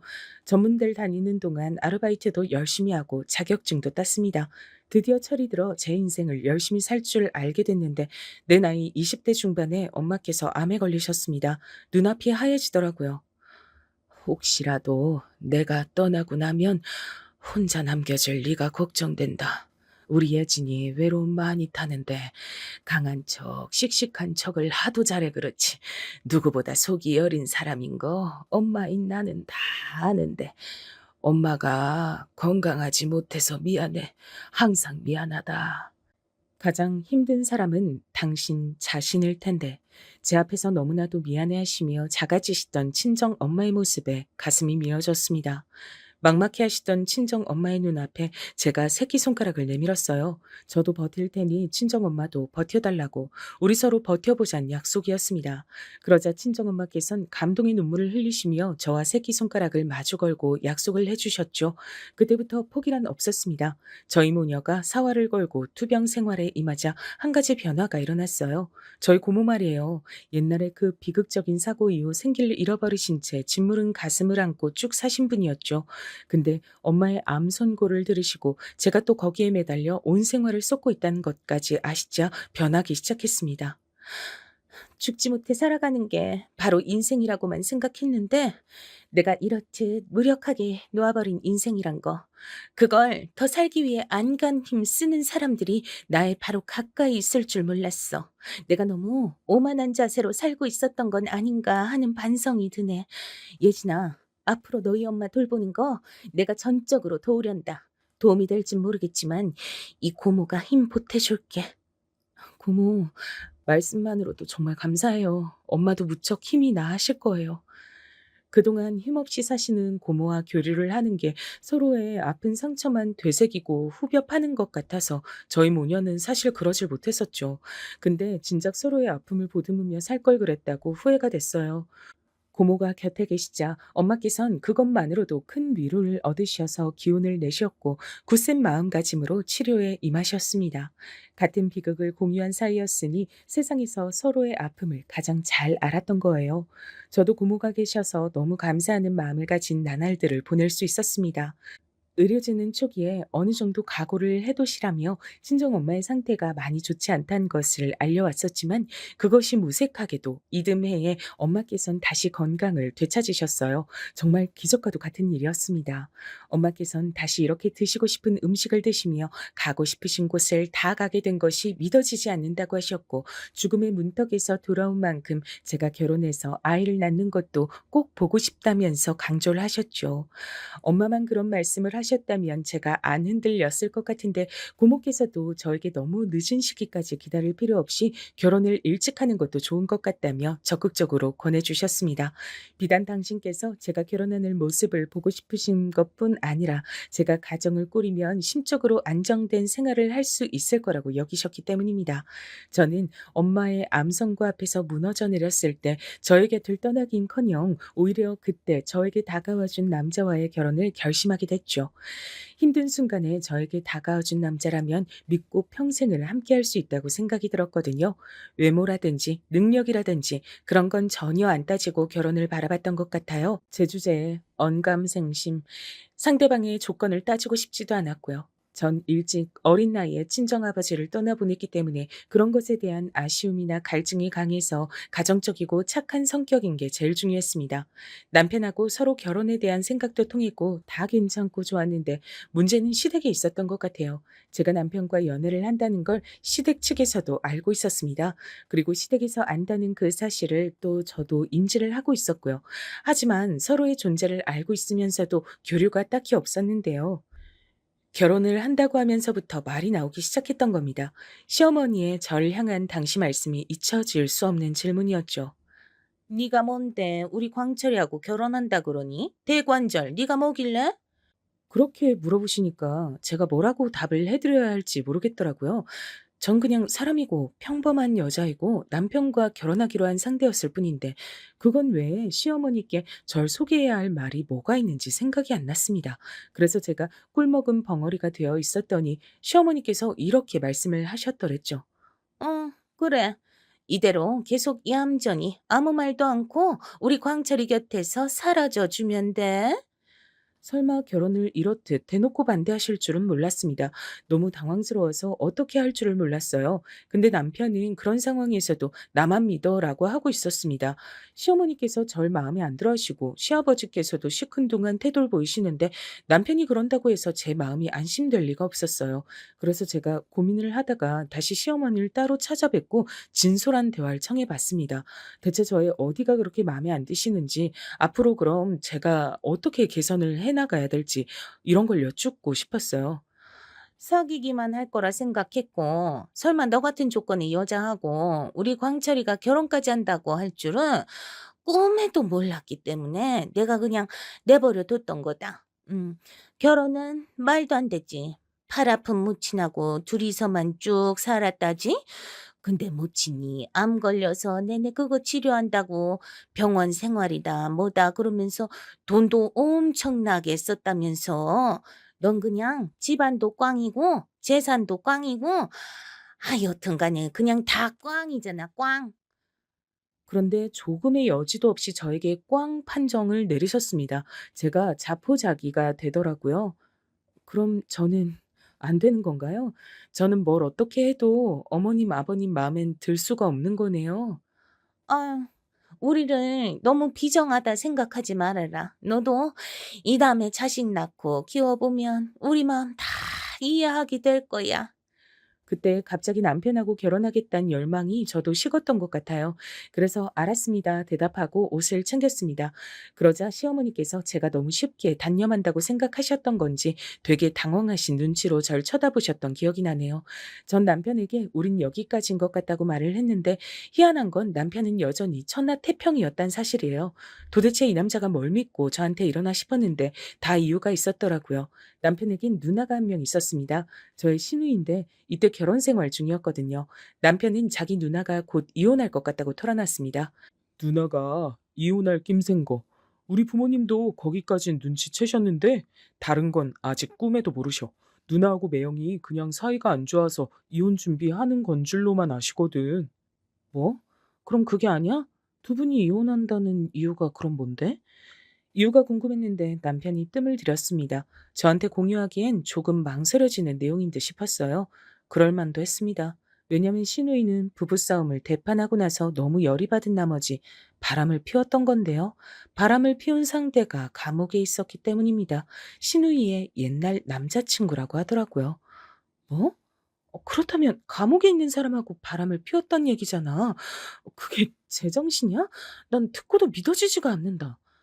저는 처음에 남편이 농담을 하는 줄 알았는데 진짜였더라고요.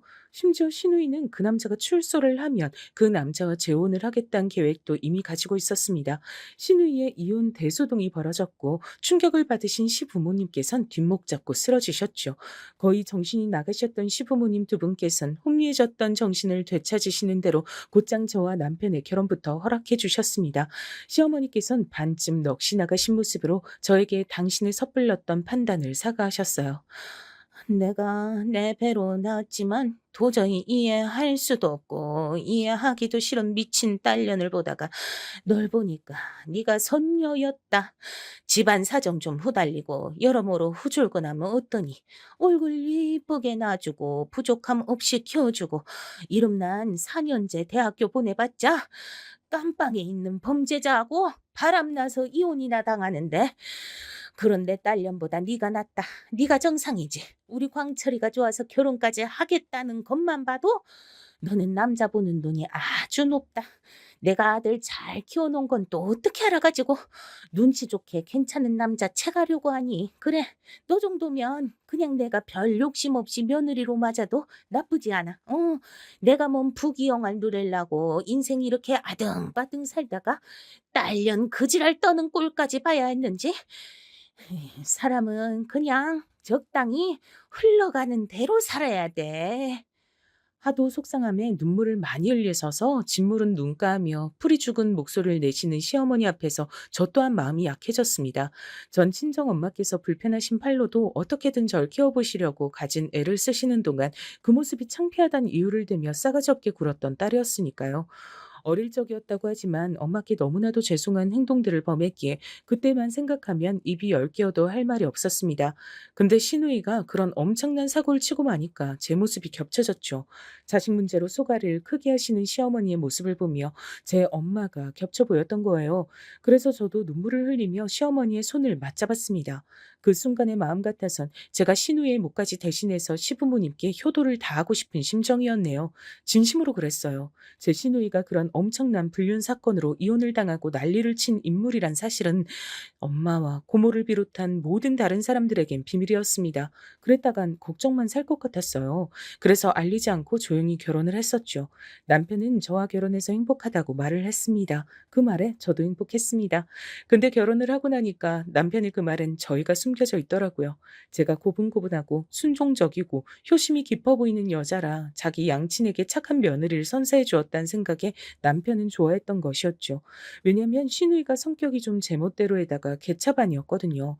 그래서 시누이가 사춘기 시절엔 시아버지하고 하루가 멀다 하고 싸우다 가출까지 몇 번 했다고 합니다.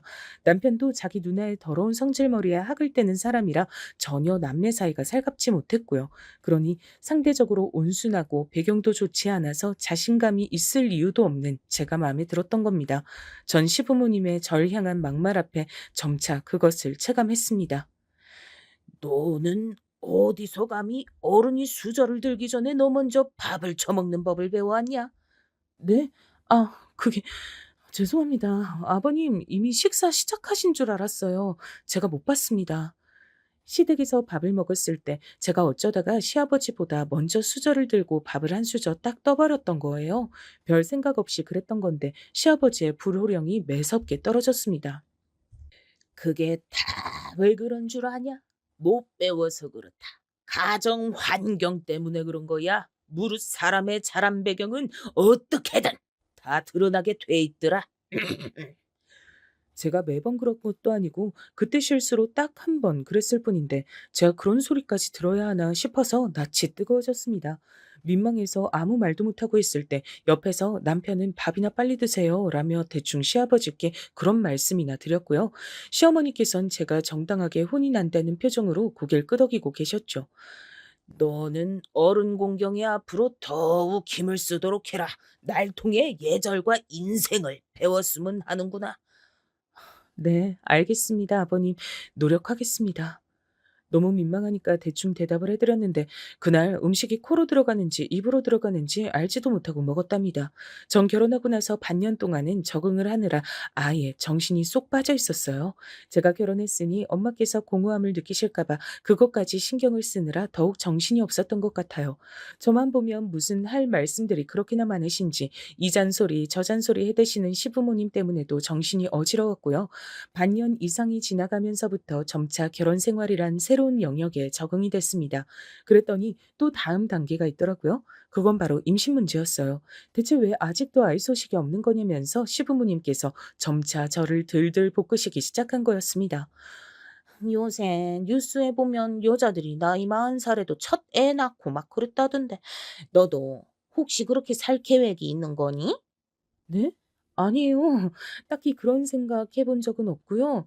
아이 생기면 생기는 대로 낳고 싶은 마음뿐인데 아직 소식이 없네요. 어머님, 저도 나름 애가 타는 입장이란 걸 알아주시면 좋겠어요. 그렇게 애만 다 할 게 아니라 네가 무슨 노력이라도 더 해야 하는 거 아니야? 너 혹시 몸에 무슨 문제라도 있는 거 아니겠지? 그럼 몹시도 곤란한데 우리 광철이 옆에서 너 내치고 건강한 새 며느리를 그 자리에 앉히는 수도 있단다. 네? 어, 어머님 무슨 농담을 그렇게 하세요? 그러니까 내가 이런 농담 안 하도록 네가 잘해야 하는 거 아니겠니? 계속해서 아이가 안 들어선다면 내 나름대로는 생각이 많아질 수밖에 없는 거야. 결혼 1년 만에 듣게 된 소리에 머릿속이 멍해졌어요. 그간 아이를 언제 가질 거냔 잔소린 많이 들어봤어도 설마 이런 모욕적인 소리를 듣게 될 줄은 상상도 못 해본 것이었습니다. 너무 충격적이었고 가슴이 답답했는데 그때 시누이와 바람이 났었던 남자가 출소란다고 그래서 시부모님의 온 신경이 그쪽으로 쏠리게 됐습니다. 시누이가 자기 가족들과 연을 끝내만해야 하며 또 한바탕 난리를 쳤거든요. 시어머니께선 차라리 애초에 저런 딸이 없었으면 마음고생을 안 했을 텐데 이미 있기 때문에 신경을 이렇게 쓰고 살 수밖에 없다면서 당신을 신세 한탄을 하셨습니다. 저는 또 그 모습을 보며 괜스레 시댁의 상황이 안타깝다고 생각을 하게 됐고요. 지금 돌아보면 제가 당한 모욕적인 언사도 만만치 않은 상황이었건만 시누이 일 때문에 저 역시도 얼떨결에 정신이 팔려갔던 것 같습니다. 그러다 보니까 또 어영부영 시간이 흘러갔어요. 며느리가 손주를 가졌다는 소식이 들려오면 기분이 참 좋겠구만. 그게 그렇게 어려운 일이구나. 에이, 그게 그렇게나 힘들 줄이야. 저는 시댁에 갈 때마다 시아버지께서 혼잣말로 자꾸 그런 말씀을 하시는 통에 죄인이 된 것 같아 늘 눈치가 보였습니다. 시부모님 두 분 중에 어느 쪽이 저를 더 곤란하게 만드시는지 도무지 우열을 가릴 수가 없을 정도였네요. 그러면서도 꾸역꾸역 시댁에 때마다 들렀던 제가 더 대단했던 것 같아요. 그땐 그게 결혼 생활의 기본 도리라고 생각해서 그랬습니다. 시누이 때문에 머리 싸매고 사시니까 저라도 시부모님께 더욱 잘해드려야 한다는 얄팍한 효심도 있었고요. 결혼하고 1년 반 정도가 됐을 때 그때가 돼서야 엄마께선 처음으로 저에게 아이 얘기를 꺼내셨던 듯 싶어요. 예진아, 아직 애기 소식은 없고 난 우리 딸이 조금 더 길게 신혼생활 즐기다 애기 가져도 좋을 것 같은데 이건 어디까지나 내 바람이고 우리 딸이 사위하고 어른이 잘 알아서 결정하겠지. 엄마가 하도 이런 걸 안 물어보시니까 어떤 생각하시는지 내심 궁금했었는데 엄만 손주가 빨리 안 생겨도 정말 괜찮으신 거예요? 당연하지.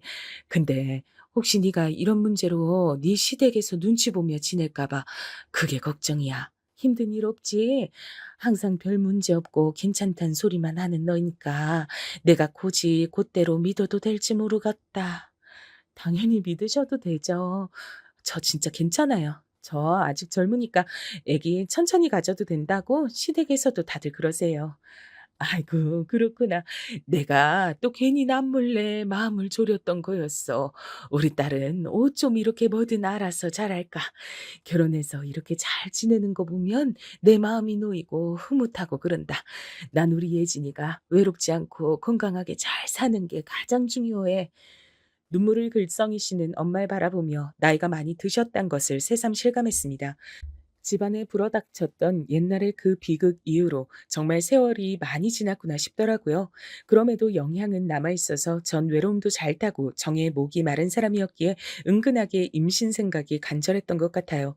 세상에 제 분신을 내놓고도 싶었고 아이 소식으로 얼른 시댁 앞에서도 당당해지고 싶었고 남편하고 함께 부모가 되어가는 순간들을 맛보고 싶었습니다.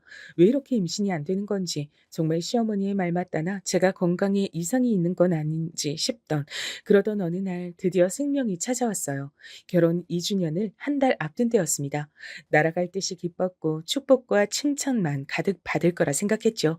남편하고 얼싸안고 행복해한 뒤 시댁에 가서 직접 이 소식을 알렸을 때였습니다.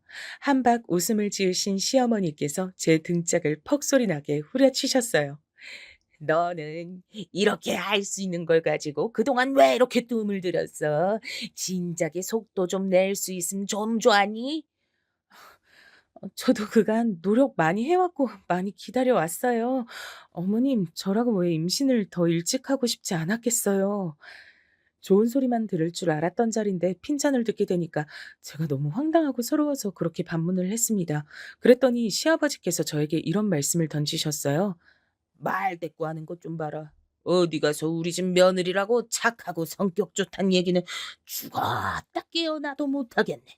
에휴, 내 팔자야. 자기 시부모 공경할 줄 아는 며느리만 됐어도 내가 바랄 게 없는 건데 그 바람이 그렇게나 거창한 거였나? 그런데 그 말씀을 절 보면서 하진 않으시고 베란다 쪽을 쳐다보며 혼잣말 하시듯이 뱉으시더라고요.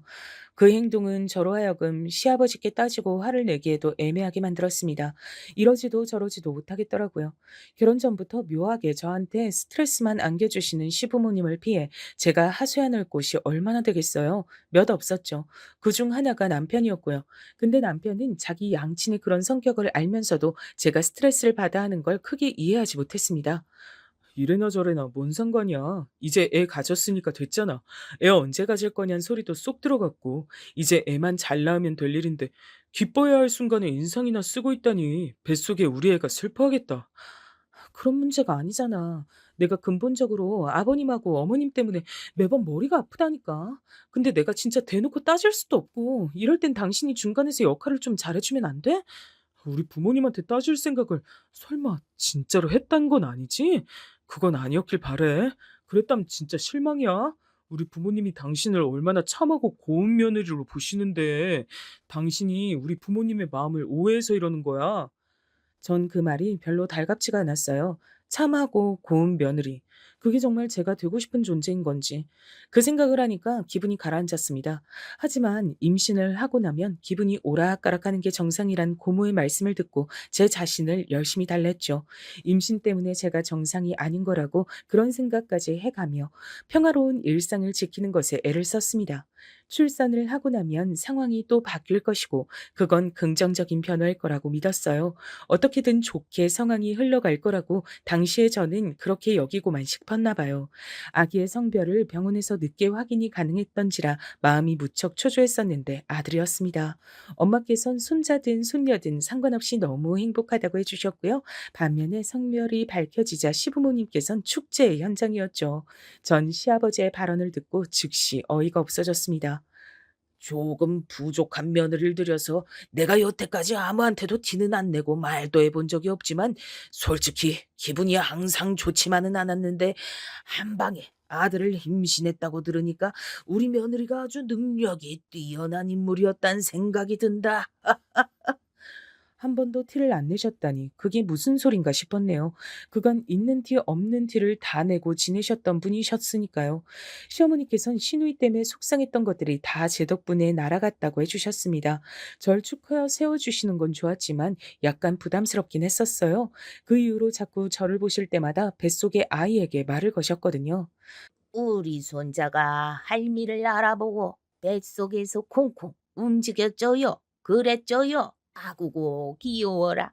엄마보다 할미가 좋은가 봐. 얼른 세상에 나와서 할미 품에 안겨보고 싶다고. 우리 손자라 벌써부터 그 안에서 노래 부르는 것만 같다. 근데 그 내용이 저 듣기에 썩 좋지만은 않았거든요. 남몰래 주먹을 몰래 주며 표정 관리를 하는 나날이 이어졌습니다. 가끔 남편에게 저의 이런 불만을 털어놓기도 했었는데 그럴 때마다 임신해서 예민한 거다 이런 소리만 들었었네요. 그러다 인고의 기간이 지나 제가 출산을 하게 됐어요. 근데 시어머니께서 너무나 당연한 걸 말씀하시는 표정으로 직접 산후조리를 해주겠다고 하시는 겁니다. 아니에요, 어머님. 말씀은 감사하지만 그럼 제가 편하지만은 않아서 제대로 쉴 수가 없을 것 같아요. 그럼 넌 내가 불편하단 거니? 나 좀 섭섭하구나. 딸년 하나 있는 거 그렇게 됐는데 너마저 나한테 이러면 나 영영 갓 태어난 내 손주 직접 못 돌보고 지내겠네. 내가 직접 너 봐주면서 산후조리 정성껏 해주려고 계획도 다 짜놨고 나름대로 만반의 준비 다 해놨는데 너무 당황스럽고 허무하다. 너 그렇게 안 봤는데 아주 무정한 구석이 있어? 그런 게 아니라요, 어머님. 요새는 조리원 너무 잘 돼 있다고 하잖아요. 저도 조리원에서 몸을 좀 풀고 싶어서 그래요. 조리원에서 백날 첫날 있을 거야? 아니잖아. 어쨌거나 거기서 나오게 되어 있어. 그때 내가 봐주면 되겠네. 그리고 웬만하면 조리원 그런 데서 오래 있을 생각 안 했으면 좋겠다. 그런 데는 죄다 돈 뜯어가려고 환장한 장사 속일 뿐이야. 너 설마 그런 쓸데없는 데 사치할 생각 아니지? 우리 개념 넘치는 며느리님께서 그런 잘못을 범하진 않길 바란다. 갑자기 개념 넘치는 이란 소리를 들으니까 정신이 혼미해졌어요. 사실 남편하고도 조리원 얘기 가지고 살짝 말다툼을 하기도 했었기 때문에 저도 조리원 가는 게 아주 내키진 않는 상황이었죠. 그렇다고 해서 시어머니께 산후조를 받는 것은 상상만 해도 불편했습니다. 그래서 저는 친정엄마께 도움을 받겠다고 말씀을 드렸어요. 딸된 입장에서 출산 후에 엄마를 찾는 건 당연하고 자연스러운 일이잖아요. 그러나 어머니께선 제 말을 듣자마자 기함을 하셨습니다. 몸도 성취하는 분한테 너무 그런 힘든 일을 맡기려 그러니 사돈께서 딸 챙기랴 손주 돌보랴 그러시다 남은 한쪽 팔마저 편찮아지시면 어떡해. 무리를 하신 바람에 다시 암이라도 걸리면 산후조리 같은 큰일은 나처럼 건강한 사람한테 맡기는 거야. 그렇게 말씀하시는데 차마 그럼에도 엄마께 산후조를 받겠다는 말이 안 나왔습니다. 그럼 제가 불효자식이 될 것만 같았어요. 그래서 별 수 없이 시어머니께 산후조를 받는 것으로 했죠. 엄마께선 제가 불편할까 봐 걱정하시는 마음 반, 제가 시댁에서 그만큼 사랑받고 지낸다며 흐뭇해하시는 마음 반이신 것 같았습니다. 아기는 무사히 낳아 제품에 안을 수 있었습니다. 출산 당시에 끔찍한 고통도 태어난 아기를 보자마자 스르르 사라지더라고요. 너무나도 행복했고 기뻤습니다. 감격으로 엄마의 모습을 보며 저도 울었죠. 하지만 그 감동은 얼마 가지 않았어요. 기대와 걱정을 하는 제 시어머니의 극성맞은 최근에 이끌려 제가 시댁에서 당분간 지내며 산후조를 받게 됐죠. 며느리를 살뜰히 챙기며 손자를 직접 돌보시겠다던 시어머니의 포부, 그것이 제대로 지켜지지 않는다는 걸 전 단 이틀 만에 깨달았답니다. 어휴, 왜 이렇게 빨래할 게 많아? 그것도 손빨래가 아니면 안 되는 것들이네. 손목 아파 죽겠는데. 아이고, 삭신이야. 저에게 눈치를 주시더라고요. 제가 어떻게든 움직여서 직접 해결을 하길 바라셨어요. 울고 보채는 아기를 달래는 것도 거의 제 몫이었고요. 전 잠을 1시간 이상 제대로 잘 수가 없었습니다. 그런 상황에서 절 또 당황시키고 힘들게 하는 일이 발생하더라고요. 그건 바로 제가 아기에게 모유를 먹일 때 벌어지는 일이었어요. 시아버지께서 방문을 벌컥 여시고 들어온 겁니다. 아버님, 이렇게 막 들어오시면 어떡해요? 그럼 내가 내 손주 보려고 막 들어오지 기어서 들어오랴? 그게 아니라 제가 지금 이런 상태에서 아버님 보기 민망해서 그래요. 노크라도 해 주셨으면 합니다. 내 손주 녀석이 잘 먹는 모습이 기특해서 그런 것인데 넌 참 유난을 떠는구나. 예의 범절은 어디로 팔아치웠는지 뭐. 쟤. 너무 화가 나서 얼굴에 열이 올랐습니다. 그렇지만 민망함을 수습하는 게 더 급선무라 일단은 참았어요. 그리고 다시는 설마 모유 수유를 하던 도중에 이런 일을 겪진 않겠지 싶었습니다. 방문 단속도 잘했고요. 근데 며칠 뒤 아기한테 모유를 줄 때가 돼서 제가 거실에서 방으로 들어가자마자 별 생각 없이 보채는 아기에게 모유를 줬던 겁니다. 그리고 방문이 벌컥 열렸습니다. 귀여운 내 손주 맘마 먹냐? 아버님, 제발 노크 좀 해달라고 말씀드렸잖아요. 어디서 소리를 질러? 버릇없이 이게 뭐 하는 짓이야? 너는 어른 공경도 할 줄 몰라? 그게 아니라 지킬 건 지켜주셔야죠. 뭘 지켜야 하는데? 아주 별 유난 지랄을 다 떨고 자빠졌네. 가리지 마라. 나에 대한 반항으로 간주할 테니까. 가리지 말란 소리를 듣자마자 심장이 미친 듯이 뛰기 시작했어요. 너무 화가 나서 그랬습니다. 제가 시아버지와 대치를 하고 있던 상황에서 시어머니께서 오셨고 저에게 네가 이해해라. 사실상 시아버지를 두둔하셨어요. 머리가 어지러웠습니다. 제가 왜 이런 모욕을 겪어야 하나 싶었어요. 그때 아기 소식이 궁금하셨던 고모에게서 연락이 왔고 감정적으로 격해져 있던 전 지내는 게 너무 힘들단 말을 꺼냈습니다. 결혼하고 나서 힘들다고 티를 내본 건 처음이었죠. 근데 고모께서 단박에 눈치를 다 채신 것인지 이렇게 말씀을 해주셨어요. 예진아, 고모가 널 정말로 아끼고 사랑하는 거 알지? 네 엄만 당연히 말할 것도 없지. 넌 이렇듯 사랑받고 사는 소중한 존재니까 절대 어디 가서 함부로 취급당하는 거 당연하게 생각하면 안 돼. 네 자신 아껴야 되는 거야. 그리고 우린 예전에 그런 비극적인 사고를 집안에 겪어봐서 잘 알잖니. 사람 인생 한순간에 어찌 될지 모른다. 나 자신 위해서 목소리 내고 사는 하루하루가 그래서 너무나도 소중한 거야. 그렇게 살아야 돼. 갑자기 정신이 확 들었어요. 그동안 참고 산 게 아까워서라도 계속 참아야 한다는 생각이 있었는데 그게 다 날아갔습니다. 하늘에서 저를 지켜보고 계실 조부모님, 친정 아버지, 그리고 제 동생까지 제가 수모를 당하며 살길 결코 원하지 않을 거란 확실히 들었죠. 전 당장 남편에게 연락해서 시댁에서 나갈 거고 집으로 돌아갈 거니까 제가 미처 못 챙긴 짐들은 당신이 퇴근 후에 챙겨서 집으로 오라 그랬습니다. 당황한 남편의 목소리 마저 듣지도 않고 끊었어요. 그리고 짐을 챙기기 시작하자 시부모님께서 뭐 하는 짓이냐며 절 혼내셨습니다. 너 설마 네 시애비가 좀 그랬다고 해서 삐진 거니? 그래서 승질 부리는 거야? 내가 누누이 강조했지만 결국엔 못 배우고 자란 게 이런 식으로 티가 나게 돼 있어. 이번 기회에 단단히 일러둬야겠구나. 예의 똑바로 차려라. 안 그럼 널 우리 집안 며느리로 계속 둬야 할지 말아야 할지 고민이 될 테니까. 제 마음가짐이 달라지기 전이었담 분명 그 말씀을 듣고 주눅이 들었을 거예요. 하지만 이젠 우스울 따름이었습니다. 저는 이혼을 할지 말지 그 고민하고 있었는데요. 덕분에 결심이 서네요. 이혼하겠습니다. 더 이상 두 분 며느리 안 할게요. 저처럼 못 배워먹고 부족한 며느리 때문에 머리 안 싸매셔도 됩니다. 너 미쳤니? 어디서 이런 되도 않는 앙탈을 부려? 앙탈은 어머니께서 부리고 계신 것 같은데요. 잘못 키운 딸년 때문에 힘들다고 징징징 허구한 날 앙탈 부리시는 건 어머님이잖아요. 뭐라고? 지, 지금 말 다 했어? 아니요. 아직 다 안 했어요. 어머님이 딸년 때문에 그토록 속상해하셨던 건 남한테 쪽팔려서 그러신 거죠? 어디 가서 딸이 이혼당했다느니 범죄자하고 바람이 났다느니 그런 거 절대 들키기 싫으시니까요. 그래서 지인들한테 딸이 이혼했다고 말도 안 하시고 멀쩡한 사위가 있는 것처럼 속이고 계시는 거죠? 근데요. 가까운 사람들한텐 속사정도 나누고 살아야 하는 거 아닐까요? 그래서 제가 한번 어머님 주변 분들에게 집안 소식 좀 세세하게 전달을 해드리려고 합니다. 그러자 시어머니께서 거의 발작이 온 사람처럼 부들부들 떨더니 다리에 힘이 풀려 주저앉으셨어요. 숨이 잘 안 쉬어진다고 심장 쪽을 막 부여잡으셨고 옆에서 시아버지께선 난리를 치셨습니다.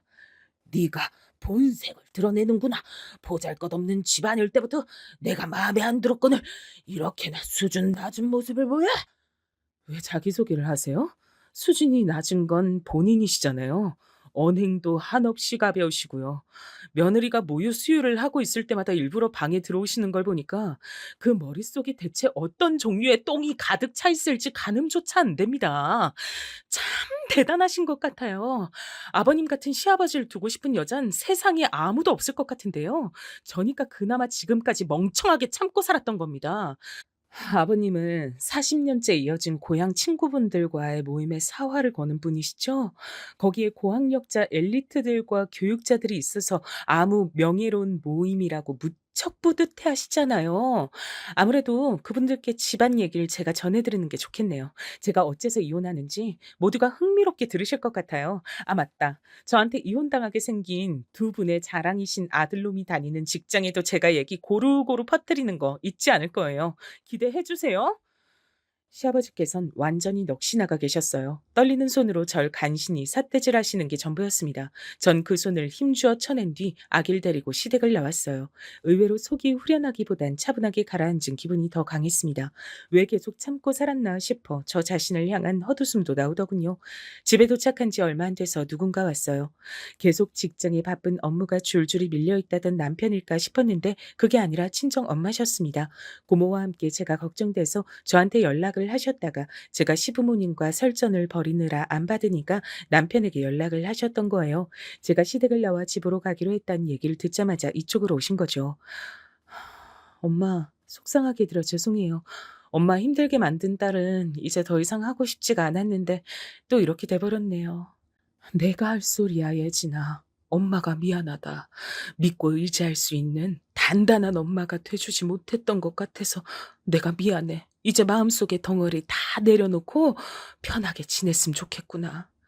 저는 지난 모든 이야기들을 친정엄마와 고모 앞에서 털어놨고 제가 얼마나 사랑받는 존재인지 그 순간 체감할 수 있어 울고 웃었습니다.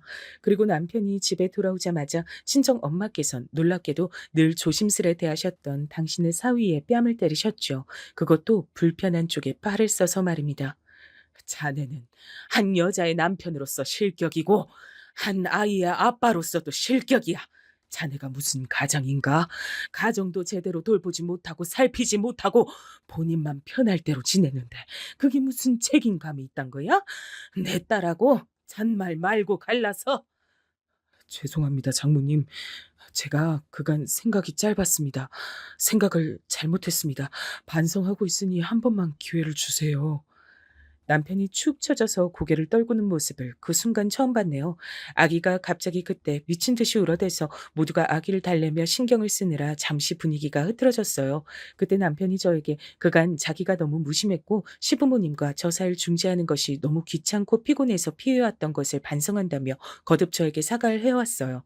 전 간신히 울음을 그친 아기가 남편과 얼굴이 너무 닮아 있어 깊은 한숨이 나왔습니다.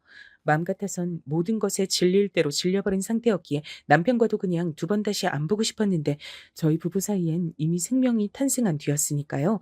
이러한 현실도 챙겨야만 했죠. 그럼 알아서 수습하고 해결해보든가. 어떻게 당신이 하느냐에 따라 내 결정도 달린 거야. 저는 딱 그렇게만 얘기를 했습니다. 엄마와 고모 두 분 다 제가 남편에게 그런 식으로 기회를 준 건 잘한 거라고 말씀을 해주셨죠. 그래서 마음이 한결 나았네요. 제가 마음가짐이 달라진 것처럼 남편도 확 달라진 것이었는지 절 적어도 실망시키진 않았답니다. 시댁에 달려가 시부모님과 일단 대판 싸웠더라고요. 옛날 얘기까지 서로 꺼내가면서 나를 세웠던 듯 싶었습니다. 결론은 남편도 제대로 열이 받아 시댁의 발길을 끊기로 했죠. 시부모님께선 정신 나간 딸에 이어 발길 끄는 아들까지 골치 아픈 자식 농사의 결과물을 세트로 받아보시게 됐죠. 어여쁜 손주를 못 보게 되신 것은 덤이었습니다. 내가 잘못했다. 며느리한테 권위 좀 세워보고 싶어서 내 일부러 모유 먹일 때마다 방문 열었던 거야. 내가 생각을 잘못했던 거지. 이제 잘못을 인정하고 있으니 너도 마음을 너그러이 돌리면 안 되겠냐? 너는 우리 집안을 이렇게 쑥대밭을 만들어 놓고 너만 행복하게 살 수 있을 것 같니? 절대 아니야. 다 같이 화목해야 결국은 인생 잘 사는 거란다. 그러니까 네가 우리 광철이 좀 설득해서 마음 좀 돌려봐라. 이러다가 우리 정말 피 말라 죽을 것 같아 그래. 우리가 미안하다고 잘못했다고 하는데도 너는 왜 이렇게 들은 척도 안 하는 거야? 어? 우리가 뭘 더 어째야 하니? 제발 우리 좀 이제 받아오. 내가 이렇게 부탁한다. 시부모님께선 절 향해 우는 소리들을 해대셨고 전 놀랍도록 동요가 일어나지 않는 제 상태에 그저 웃음이 나왔던 것 같아요. 흔들리지 않아서 제 스스로가 다행이었습니다. 두 분께선 충격으로 알아놓으셨단 후문이었으나 전 더 이상 상관하지 않기로 했어요. 제 인생을 위해 고민 없이 내린 결정이었습니다. 시간이 더 지나고 역시 가족은 어쩔 수가 없는 건지 남편이 마음 약해진 모습을 때때로 보여 전 남편에게 종종 아이를 데리고 시댁에 다녀오도록 해주고 있네요. 저는 안 갑니다. 그리고 제 허락과 동의를 남편이 꼭 구하고서 시댁에 아이를 데려가기 때문에 시부모님께선 항상 제 쪽을 예의주시하며 눈치를 살피고 지내신답니다. 아주 전전긍긍들을 하세요. 제가 그런 것까지 의도한 건 아니기에 마음이 부담스러울 때도 있지만 적어도 예전처럼 스트레스에 허덕이진 않네요. 편하게 지내는 절 보며 친정엄마께서 너무나도 즐거워하시니 이것으로 다 된 거라고 생각이 든답니다.